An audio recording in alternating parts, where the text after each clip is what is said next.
Chapter 8. The Hitchhiker's Guide to the Galaxy is a wholly remarkable book. It has been compiled and recompiled many times over many years and under many different editorships. It contains contributions from countless numbers of travellers and researchers.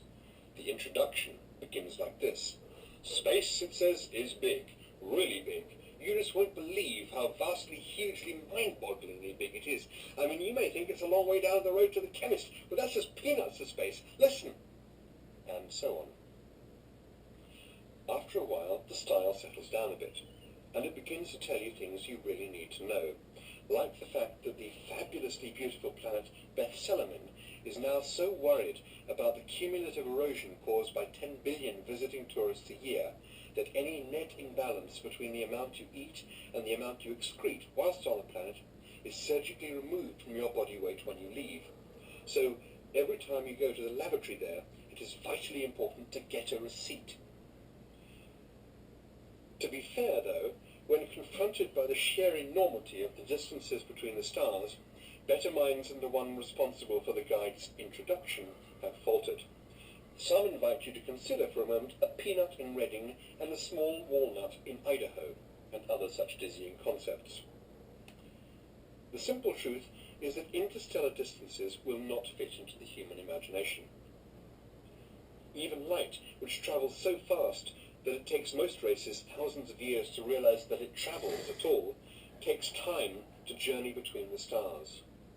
It takes 8 minutes to journey from the star Sol to the place where the Earth used to be, and 4 years more to arrive at Sol's nearest stellar neighbour, Alpha Proxima.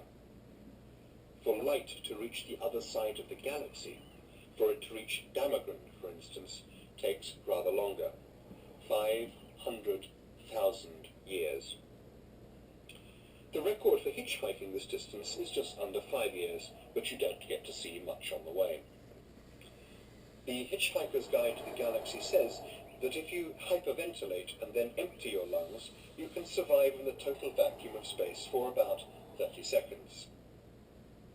However, it does go on to say that, what with space being the mind-boggling size it is, the chances of getting picked up by another ship within those 30 seconds are 2 to the power of 276,709 to 1 against.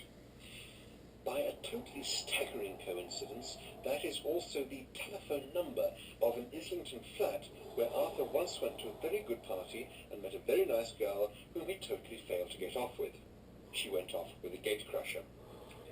Though the planet Earth, the Islington flat, and the telephone have all now been demolished, it is comforting to reflect that they are all in some small way commemorated by the fact that 29 seconds later, Ford and Arthur were rescued.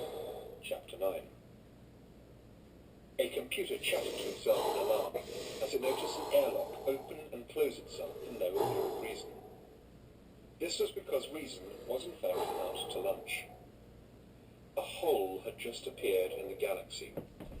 It was exactly a nothingth of a second long and nothingth of an Did I inch get wide, the record that and quite a time? lot of millions I of hope light years so. from